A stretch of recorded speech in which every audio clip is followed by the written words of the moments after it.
Hello friends, नमस्कार, जय जगन्नाथ। आउ गोटे नुआ फ्रेश ब्लॉग रे आपण मानक बहुत सारा स्वागत करुच्ची।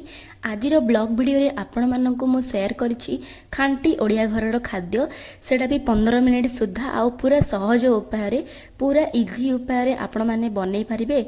आउ माने जो माने जल्दी जल्दी रे ऑफिस जीवा चाहूँगी, टिफिन बनै पारिबेनी खांटी ओडिया घरर खाद्य, तो एटा आमे 15 मिनिट सुद्धा बनै पारिबा।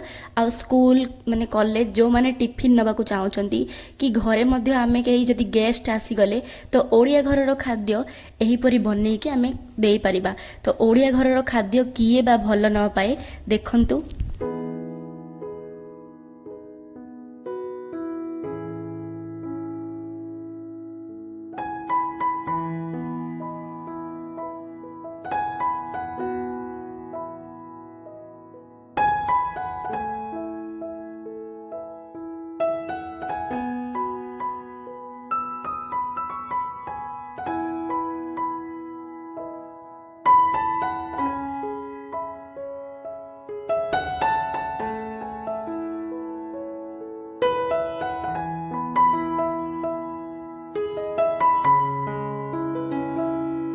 ସବୁ ରେସିପିର ଭିଡ଼ିଓ ତ ଆପଣମାନଙ୍କ ସହିତ ସେୟାର କରିହେବନି।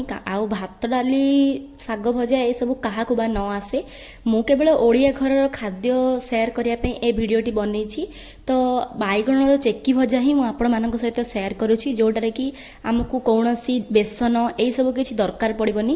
କେବଳ ହଳଦୀ ପାଉଡ଼ର, ଲୁଣ, ଲଙ୍କା ପାଉଡ଼ର, ଜିରା ଧନିଆ ପାଉଡ଼ର, ଆଉ ଯଦି ଆପଣ କୌଣସି ମସଲା ୟୁଜ୍ କରିବାକୁ ଚାହୁଁଛନ୍ତି ସେଇଟା ୟୁଜ୍ କରିକି ଆପଣମାନେ ଚେକି ଭଜା ତାୱାରେ ବନେଇ ପାରିବେ। ଅଳ୍ପ ଅଳ୍ପ ତେଲ ଦେଇକି ବହୁତ ଟେଷ୍ଟି ଲାଗିବ, ଆଉ ଖାଇବା ପାଇଁ ମଧ୍ୟ ଭଲ ଲାଗିବ। ଓଡ଼ିଆ ଘରର ଖାଦ୍ୟ ଖାଇବାକୁ କାହାକୁ ବା ଭଲ ନ ଲାଗେ, ତ ନିଶ୍ଚିତ ଭଲ ଲାଗିବ। ଦେଖନ୍ତୁ କେମିତି ମୁଁ ବାଇଗଣ ଭଜାଟି ବନେଇଥିଲି।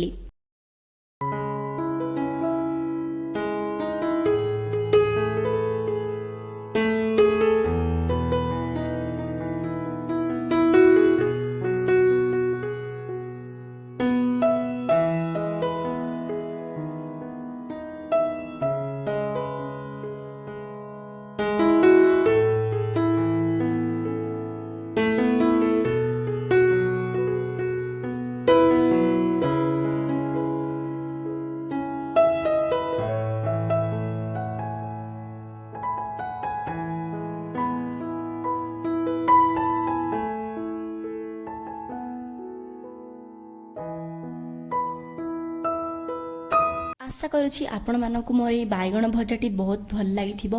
आ दयाकरी भिडियोटी शेष पर्यंत देखंतु।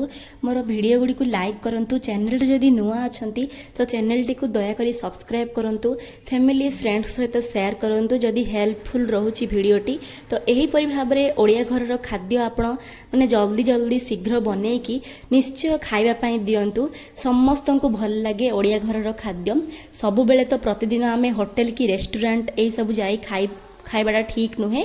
से लगे आम ओडिया घरर खाद्य को खाइबा। आउ मन को ओडिया, प्राण को ओडिया, खाद्य आमर ओडिया, यही सब को माने जारी रखिबा कि आमे ओडिया।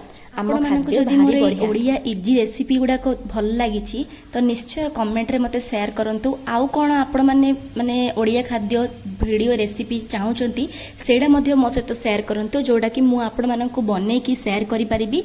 आउ एही परि भाबरे मोर ओडिया थालीटी प्रिपेयर मु करिथिली। देखंतु केते सुंदर। ता सहित टिके आचार मध्य नेइची।